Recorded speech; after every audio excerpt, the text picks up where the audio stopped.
Hey everyone, welcome to Roguelands. Ammo here, and just like when we did the match site walkthroughs, I'm going to do a basic guide to Roguelands first, just get the basics out of the way. Controls, resources, kind of tutorials, how to play the game in general, before we go into the more nitty gritty details of the levels and bosses and such. Which I'll do probably more rapid fire. We'll just do like a level, just a quick, very short video, and we'll get those out probably on should be able to do like almost a daily basis on those. Shouldn't be too difficult. Roguelands, made by Sean, some guy did Magic Site. It is in version 1.1 right now. Version 1.0 might have been a little bit, don't want to say rushed, maybe a little bit premature. The game isn't quite done yet, but it is just Sean. It's a very ambitious game, so I figured he thought the game was good enough to be released. He's comfortable enough with it right now to be released, despite it not technically being done, because he still has a lot to do. It's an ambitious project. He's the only guy, so he don't want it to take 20 years to be version 1.0. So I don't blame him for that. Before we jump into it, we're going to look at one of the more important buttons in the game. You go to this data tab, and then here you can see some of Sean's social media and how to contact him, find bugs or suggestions, whatever. You can talk to him. You want suggestions, you can send him suggestions, whatever. The Roguelands wiki. You click on this, opens up the wiki in a separate your browser. Very important. I would recommend checking this out. In particular, the ultimate weapons, the late game stuff. Maybe you can wait until you're a little more familiar with the game to figure out exactly what those mean and what they do, but I'm all for just going through and exploring the game and learning on my own, which is totally valid if you're into that. But because this is kind of a long form roguelike, investing in this late game stuff could be like a lot of work. It could be a few hours work depending on how you go about it. So you don't want to put in several hours building up a character, building up some equipment, and then have it end up being not very good, and you have to restart something else. That can be frustrating. So don't be afraid to check up on the wiki. I wouldn't blame you at all. Even I prefer to explore my own. I look up stuff on the wiki, the weapons and such all the time to figure it out, because it definitely helps you save a lot of time. And going into the game, takes you to your character selection screen. You select your character and then you start playing the game. Look at the character creation. Make a tutorial, man. Make Alan tutorial. Big fan of Alan Resnick. You get here, you select your two primary stats. These are stats that will level up the most, so it'll be your two highest stats. You get cute little names for each combination. You have vitality, dexterity, tech, magic, faith, and strength. The vitality is your HP, how much HP you get as you level up. Well, not as you level up, because max is 100. It's how much HP you have. The more vitality you get, translates to HP. The game used to be useless because used to get to 100, as the max is 100, used to get to that super fast. You changed the algorithm, so it's not as guaranteed that you get to 100, so if you do 100 HP, you can take Vitality, it makes it a little bit tougher. Also, it affects health regen after a certain point, once you get a lot of it, which can also be nice. Probably better for if you're earlier game characters you really need to be tough. Eventually, I don't think there's anything in the game right now that does 100 damage, but Sean has stated intentions to put 100 damage enemies into the game, so that even if you are max HP, you can still get almost one shot. We'll talk about the mechanic of death in a little bit later on, but it's fair. It's totally valid especially for early characters. Totally valid. Dexterity affects your damage with guns and cannons, which are really just ranged weapons, which you can get a lot of damage off this. Also some combat chips. We'll talk about combat chips in a second. Tech, most of the combat chips and some of the high tech gear. A lot of the late game weapons have some sort of relationship with tech, which is why I would encourage you, like I said, look up stuff on the wiki on, alright, if I make a tech guy. The tech stuff's not that good early on. You only get some combat chips, which are basically spells, their abilities. Like I said, we'll talk about those in a second. So getting some tech, it's not early on, it's kind of weak, but there's a lot of combos you can get with tech, especially with late game weapons. So if you want to look up what kind of weapons you want, you see a weapon that sounds cool, see it has a relationship with tech, it does bonus damage based on your tech, then it's fine to specialize in tech. Magic, it's your damage with, what are they called? Gauntlets. They kind of look like chakra, little chakrams. It's your damage with gauntlets and magical spells. Some of the magic spells are really good. I personally like the fireball spell. It pierces, can do a fair bit of damage. And also affects your mana, total mana. Same with Faith. Faith affects total mana. It's your damage with stabs, which operate similarly Not really at all to gauntlets. They don't operate similarly at all. But they don't do as much damage. It's a very weak combat stat anymore. It has some of the best combat chips, very defensive, good combat chips. Get a shield, get healing. It can be very good, very supportive oriented, very support oriented. But the weapons have been nerfed. They're not very strong. They don't go off well for stats. And I would still recommend it. It's still totally valid. Valid specialization because the combat chips are so good. Getting those shields and those healing up, you can have it as a support. You can do, something, magic, faith. You can do strength, faith, whatever. And is that the last one, strength? All right. And the magic wise, the gauntlets aren't very good. They behave weird. I wouldn't really recommend using magic for the weapons, unless you see a weapon you specifically like in the wiki. And last, strength just affects your damage with swords and lances and other special weapons. It's pretty fair. All the stats. There's like some ultimate weapon that goes off some pair of stats. So everything has some weapon that it goes with. Strength, even vitality. Strength, swords, and lances, which is fine. It's melee combat. It can be a little risky because you have to get close, especially many of the bosses. It's hard to recommend. It's hard to recommend melee combat for kind of beginner players, newer players, because a lot of the bosses can be kind of tricky to get in, do damage, get out quickly, versus if you just have a gun, you just sit back and the fight goes much more quickly. And then you take whatever combo. Like I said, there's a valid use for any combo. Weapon-wise, there's plenty of weapons that go off. Like, there's strength tech weapons, strength magic weapons, there's dexterity, faith weapons, whatever. You do maybe a combat. I mean, you do vitality and then your preferred combat method. You're gonna learn quickly in this game what you want to, what you at least want your first character to go, and then you eventually there's 6 character slots, so you have people doing, you have a character doing whatever. It's not really that. It is long form, but if you don't like how your character's going, it's pretty easy just to back out and do another one. Races. The races' only difference is their skin, how they look, and also their different starting stats bonuses, which also affects their level, how they level up. Of course, it's a higher number the more level ups they get for a particular thing. You unlock these characters in a variety of ways. It tells you 25% chance to unlock after defeating 200 enemies. Uniforms, similar thing, get different bonuses based on what the uniform says, so just choose something appropriate. Race, just choose one with appropriate stats. Uniform, choose something that has an appropriate effect. Also unlock these in a variety of ways that you can look up. Variants, just change how you look. Augments, again, have a variety of effects you unlock in certain ways. Some of them are positive, some of them are negative, some of them don't quite seem to do anything. And some of them are a trade-off, like the baby sliver. You get 3 points in a random stat, which can be super good. They also reduce your HP to 1, which can kill you. So, yeah. Be careful about that. Last but not least are the allegiance and difficulty. Allegiance right now is only the Galactic Fleet. There are other ones in the game. You can no longer select them, however, they're patched out. Being able to choose them was patched out. That's because the Galactic Fleet storyline was added, but it's also the only storyline. So to make a character, you have to do the Galactic Fleet storyline, because the only one in the game is you have to be Galactic Fleet. But as he adds the other allegiance storylines, you can choose other characters. You're gonna be able to choose other allegiances. It's not that big of a deal right now. Which is also another reason why you want multiple character slots.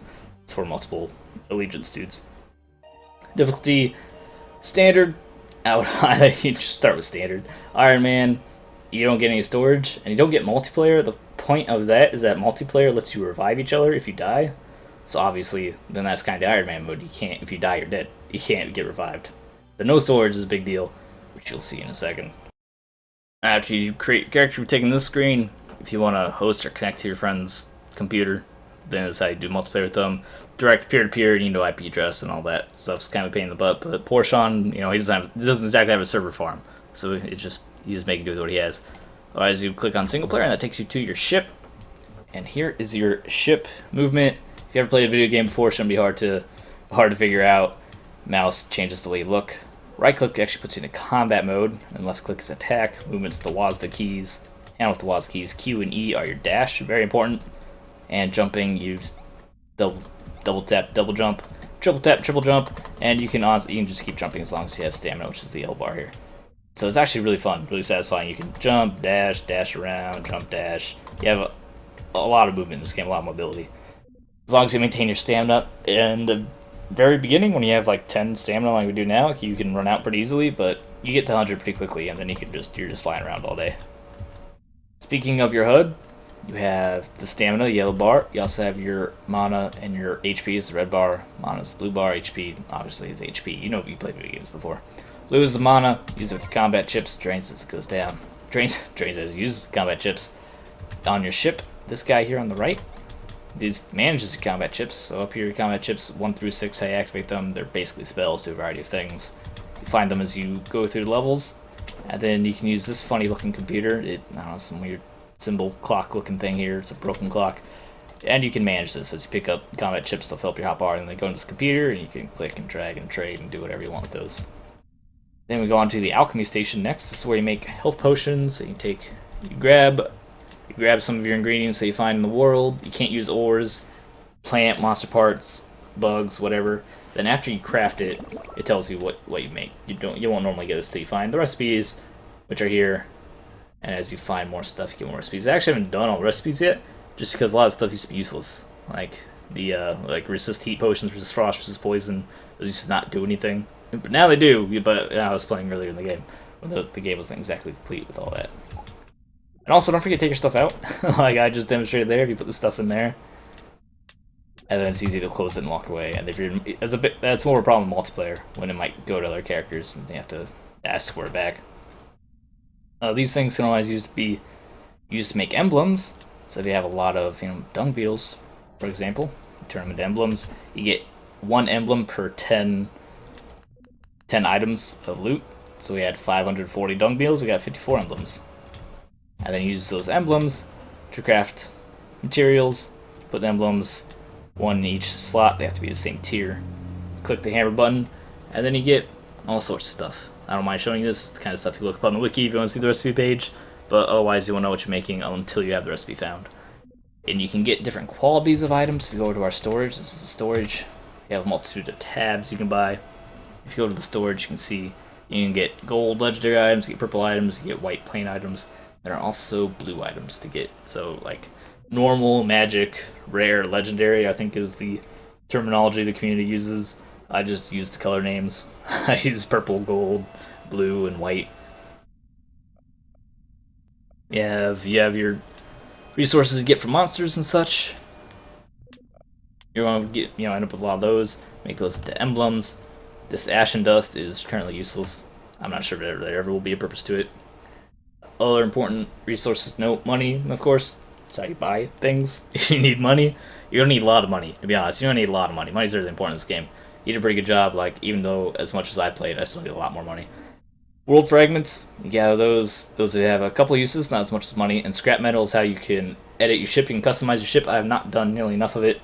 I have some big plans for my ship. I haven't quite had enough scrap metal for it, because you can also, when we talk about selling stuff, you can sell scrap metal for 2 money. So this 1 stack scrap metal turns into 2 scraps of money. 2 stacks of credits, not scraps of credits. Silly me, words are hard, you know how it goes. Speaking of inventory, I guess now we can cover inventory. You have your stats up here, it lists them, so you can check up on how much damage you're doing and all that, what level you are. Space for swords and weapons, guns, whatever weapon you're using, puts it in this little slot with sword. Shields, any character uses a shield, no matter what you're doing, you always have a shield. There's no like one-handed, two-handed kind of deal, because you always have a shield on. Okay, similar to Match Site. I mean, if you ever play Match Site, a lot of stuff's going to be familiar.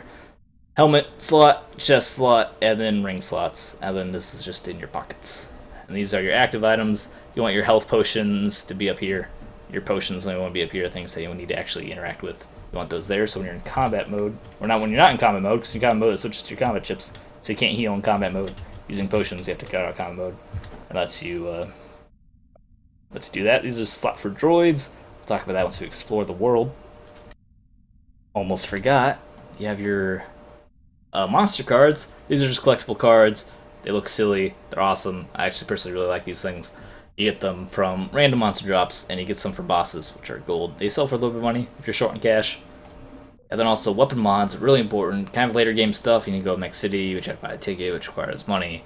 Talk about, it requires some resources, but you'll find weapon mods occasionally. They're more common in challenge mode, which we'll get to in a moment. Weapon mods are very important, gathering those up. This is the portal to the outside. Going through here takes you to the world. Speaking of challenge mode, this lets you choose the world to go to. You have to find the portals. This thing says 130 portal uses. That's because you have to find those portal uses as you explore, and then you can just teleport whatever level you choose as you decide that you need certain resources. The different levels have different resources. They have different benefits to go to those levels. So as you play through, you decide, I need to go here for this, so you can teleport straight there using the portals. The portals come pretty easily. At the very, very beginning, it could be a little, you can be a little bit short in portal uses, but yeah, as you see, they stack up pretty quickly. The challenge levels, like I said, challenge levels, you get stronger enemies, but you get increased rewards, including those rare items such as those mods.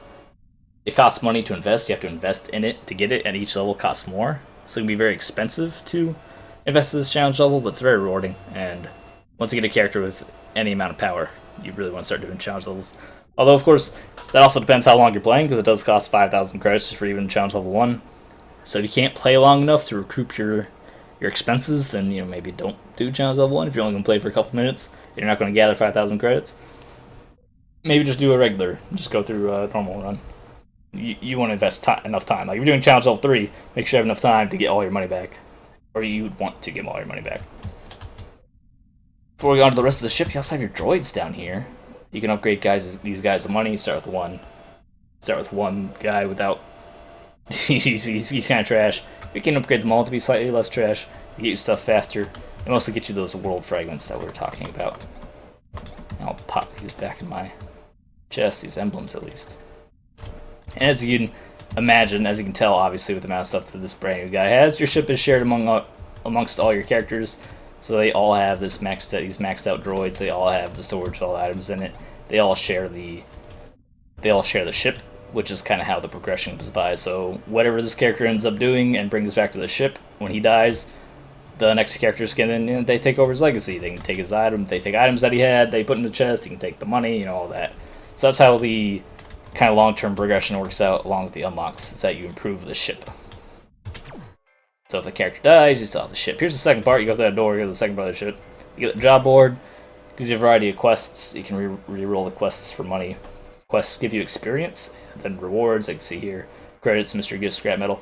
Some of them are really silly. Definitely look at the reward before you do the quest, because some are not worth it. There's some that give you like 200 scrap metal for like 50 fragments or something. And it's really easy. Like some are traps. So definitely read the reward. 8 mystery gifts is great. Like that's fine. If you can defeat a challenge level 2 high mind, go for it.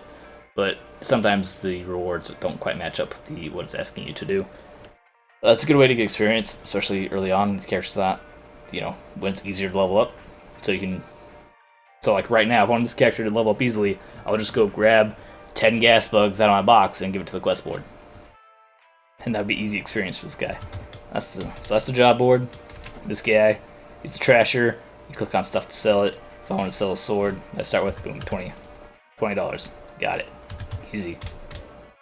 This is how you customize scrap metal. You buy this stuff down here and up here. Cost scrap metal.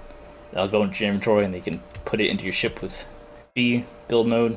And then you click on the appropriate number in your hotbar up there. These guys are tutorial guys. They're just there for fun. They'll say fun things, try to talk to them. This guy doesn't talk. The giant dude, I don't know, he's like a statue. He doesn't speak. Speaking of which, wealth trophies cost a full stack of money each. Use them for a few late game. It's a late game thing. In particular, you can get the remembrance ticket from this Magicite looking dude, who then takes you to you can use to get portal uses to a secret world. Late game stuff they can buy. Late game stuff it's a very late game deal. Same with the arena ticket. That's even later in the game. This is where you can use those world fragments we've been talking about. Mystery gifts. They have chance to pay out with stuff. So wow, just got a 4th age helmet. That's like a 1% chance on anything. I just got a dexterity 4th age helmet. Cool. Well, that's nice. Okay. You can buy the dust with it for some reason, which is really weird. That dust doesn't do anything, but you can buy it. You can buy it for 1,000. Same as the mystery gifts. Even though dust doesn't do anything. You talk to the dude. He says funny things. On ticket. That's how you get to Mech City, which is a little bit later game. It's not quite as late game as the Magicite Land or the arena ticket, but it is used for mostly weapon modding and getting ultimate weapons. And Lightstorm Crystal unlocks you a new secret character. You go up here, You end up talking to Lenny. Get used to Lenny. Learn Lenny's name. Hello, good friend. Lenny's gonna be your best friend forever. Not really. You're gonna get real tired of him. He talks to you all the time. And then the captain himself, who gives you your Galactic Federation quests. So you don't talk to him for those. And now, before I take this guy out, now I got this, unexpectedly got this 4th Age helmet that I can just stick in my shiny slot with all my other shiny equipment. This guy needs a gun, needs a weapon, because I just sold the weapon to demonstrate commerce. I'm sure I have some trash weapon here somewhere that I don't mind taking out. Let's take a, doesn't really matter. Let's take a, what kind of combat do I want to show? You know what, let's take one of each. These are all real basic equipment that I can just replace, so I'm not too worried about it if I lose anything in here.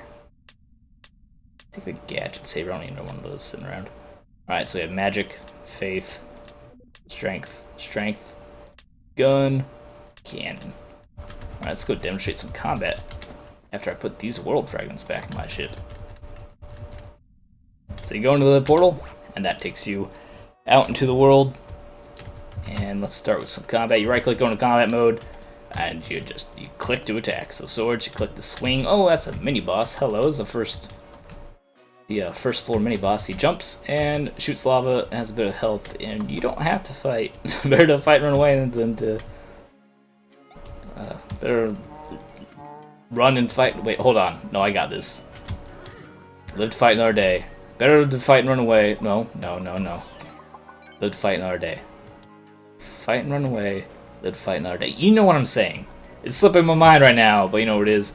This sword in particular, it shoots these little things out. Don't worry about that. It's a special part of the weapon. These weapons, even some of the non-ultimate weapons, have special stuff like that. For the ultimate weapons, imagine a lot of stuff like that, except even a little more extreme. The lances, similar weight to the swords, except if you don't move, you get a little boost with it. So if you're moving, if you have a movement key when you attack, press down, you just do the attack. But if you don't, or if you're in the air.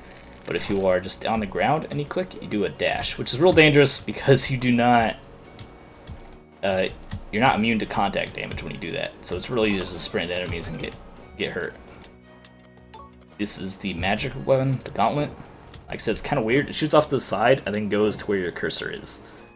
It's kind of hard to use. I would normally recommend if you're going to do magic, do it for the combat chips, not for these weapons. I don't personally love these weapons. Yeah, I'm not going to do a walkthrough the first level. I'll just say that for a future video. I'm just kind of giving you an idea of how the combat works. The Faith staff, it follows your cursor, and it pierces enemies. Depending on the weapon. The thing is, this weapon, I don't think all Faith weapons pierce. That doesn't feel right. But it does no damage. See, I'm only doing 1 damage just by having 6 Faith. It's because most of the stabs only do 1/4 of your Faith stat, or less. Like, they don't do a lot of damage. So it's taking a little bit of effort to kill the guy. The trade-off being the weapons are kind of trash. The base weapons, some of the alt weapons are super good for Faith. Very defensive. It's a very defensive stat. The trade-off being you don't do a lot of damage, but you have some good defense. Now, a way a lot of people play the game, for understandable, is that you just have a gun and you shoot dudes. Shoot. The cannon, exact same deal. It just sometimes has a little bit longer range and a much louder sound effect. Let's go pop, go pop, go pop. To kill enemies, they see we're collecting stuff, we're getting money, we're getting experience. You can jump, like I said, you can jump for as long as you need to jump for. So I'm not too worried about that. Very early on, when you're just the first couple levels, watch your stamina. You're spamming lots of jump and sprints. You can end up without the ability to jump or sprint, and that can be a lethal situation. So whatever, we're all clear in the level. This is super important, almost forgot this. You click on stuff to mine it. You have a drone, you click to mine. That's how that works. This is how you find most of your resources. Kind of forgot to do it. As you get later in the game and you stack up, I mean, it's not uncommon to get a big backlog of this stuff. As you can see, I had, hundreds of some of these things, so I kind of almost forgot. But early on, in particular, you'll mine everything in sight. And also, you do want to do a lot of mining in challenge levels too. I'm probably getting a little unnecessarily lazy about it, because when you do challenge levels, you can find those mods. You can find items in the rocks, in the trees, and the whatever as you mine through. If you find anyone like this, you can talk to him.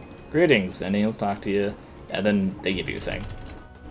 In fact, let's heal up a little hurt. So let's use our 4th slot, medkit right there. Heal back up. And now I'm looking for a couple more things I want to show you before we call this a successful tutorial. You please back off. Traps, watch out for traps. If you ever played Magicite before, you're going to recognize the traps immediately. You have floating rocks. A lot of floating things on the screen. If you touch them, they will hurt you. They're not decorative. Watch out. Open up chest, just with W like it says. Pretty simple. And there's one more thing before we go. One more thing. Other than the portal uses, that's what portal uses look like. We already talked about those. I'm looking for the... That's another mini-boss. The mini-bosses can spawn multiple times in a single floor. So that's not weird. Sometimes it's really good. If you're like hunting them down from running experience, the mini-bosses understandably have good... remember what I said about running out of stamina? Luckily it regenerates quickly enough we can just barely jump our way back up here. But...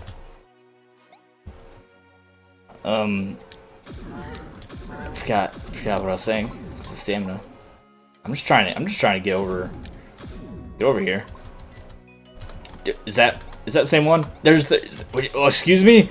This is okay. You know, I'm just trying to do some tutorial video on Magicite. It's gonna be 4th age armor, which is super rare. It's gonna be like triple mini boss spawns, which is super rare, or even quadruple mini boss spawns, depending if one of those is like the guy that fell down from up here or not. Looks like it might be, but still, even a triple spawn is pretty crazy. All right, jeez, game man, come on, Roguelands.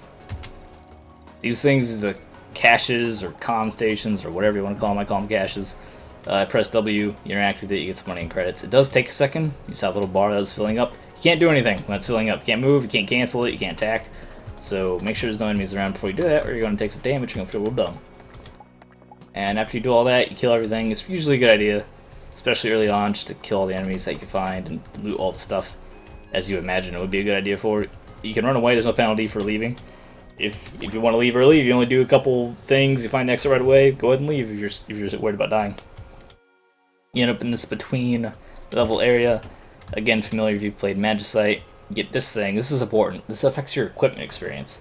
This is what I was talking about, ultimate weapons and stuff. Your weapons have experience, and they have stats. Obviously, they have stats. As you level them up and give them experience, the stats improve. They can go up to level... To start level 1, can go up to level 10. At level 10, they're level max. And then that's when you can upgrade them to ultimates. Which I'm not gonna... That's not a basic thing. That's a bit more advanced. But you do want them to get to level 10 maximum, so that when you get to Meg City, you can combine them with Darkened, Omega, or Light Shards? Aetherlight Shards, to make them ultimate weapons, which, like I said, look them up on the wiki, really cool, decide what you want, or explore for your own, either way is totally valid. Because we only have the weapon, obviously we're going to take the weapon experience. And then here's a little shop type deal, a lot of emblems and resources for sale. You want to buy one, you just press W. This place usually has innocent monsters that you can murder or spare at your discretion. I would recommend cold-blooded murder for the money and experience. Otherwise, you just pop your stuff pop your resources into your storage just in case you meet an unfortunate end. And I don't even care about that. I gotta find slot for these real quick. I'll just put them over here. I'm keeping a lot of these open just for reference because that's one complaint. There's one minor, gripe about the game is that in the forge menu, you can't actually tell what the stats are. So I have a Seraphim, so I know if I have a character that uses magic and faith, and he's using stats, then Seraphim works well for them.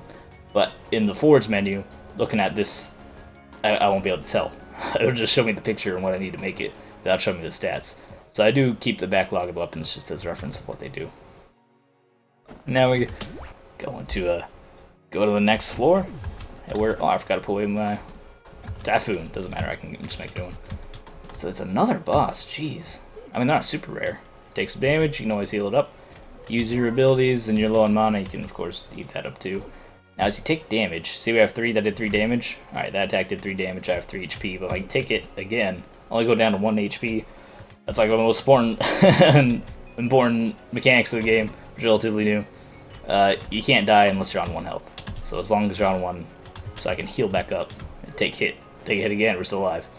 And hit me, still alive. So as long as we're on 1 HP, we can't die. So that's why healing is so important. That's one reason why faith is so good. It's because you can constantly heal off 1 HP and not die. Until you run out of mana, and then, of course, die. No, of course, if you are on 1 HP, and you get hit, you're a goner. It's done. You're over. Unless you're in multiplayer, which you can get revived. On the death screen, you get some nice stats. This is really just trivia. If you're going for a specific goal or an unlock, then this can be useful information. See if you have completed that objective to get the chance to get the unlock or not. Those unlocks open these chests, which you click to open. You get points, which don't do anything, or you can get unlocks, such as variants. Variants are just cosmetics, which, it's better than nothing. After that, you can retry, which revives your character, or you can go to the main menu, which takes you back to the main menu, and deletes your character because he's dead.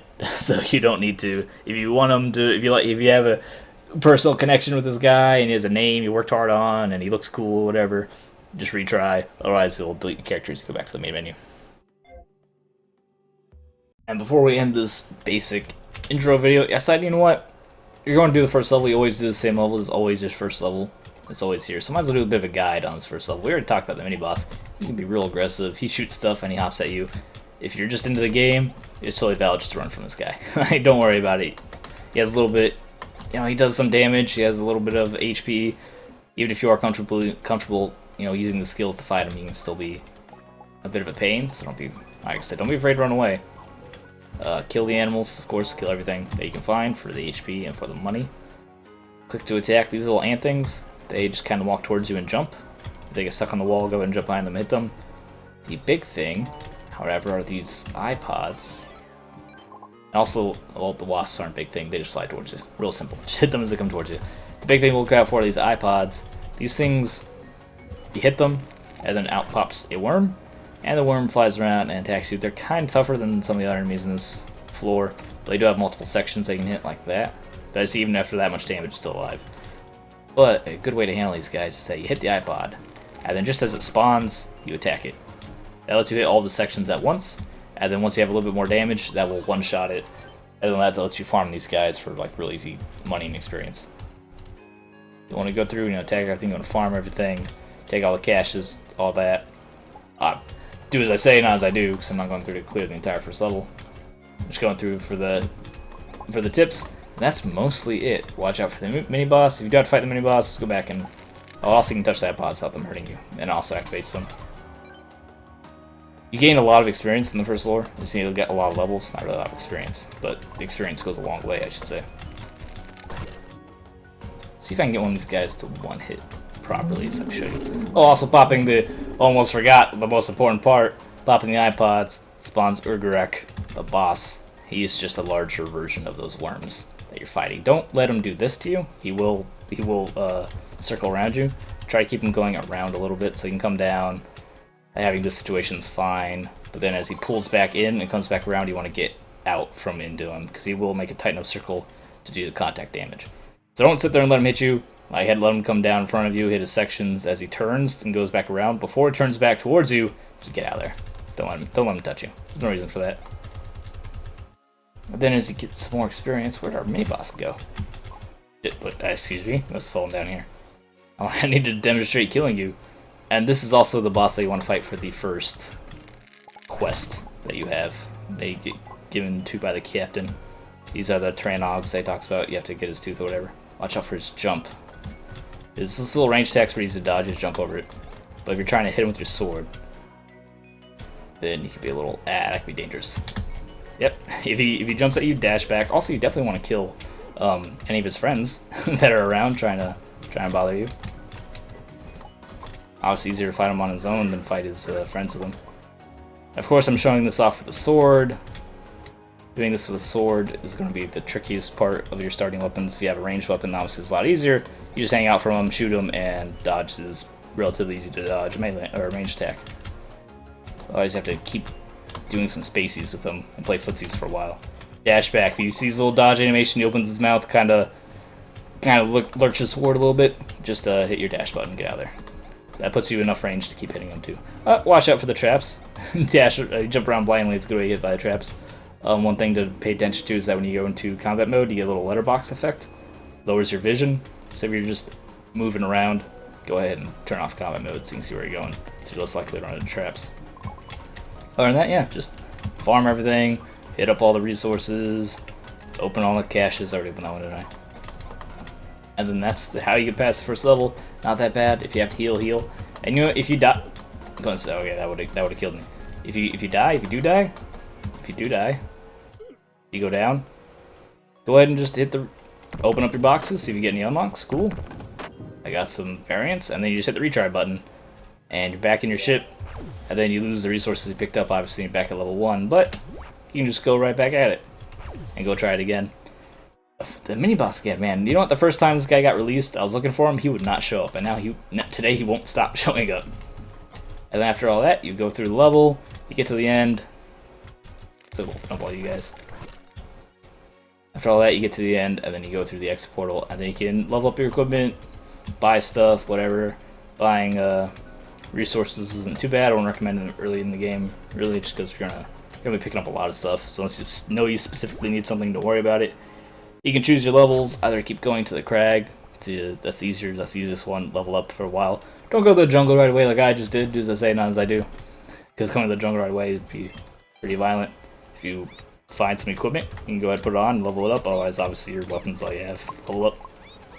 See how long it took me to kill those monkeys? Yeah, the jungle's not quite an appropriate level for a level 1 character. And then that's how you get through the first area of the game. And that's the basics of the game. Like I said, I'll be more rapid firing off some basic strategies for the other levels and characters and farming all that in the coming weeks. So thanks for watching. Leave a like, share the video, subscribe for more. Find Twitch, and I'll see you next time.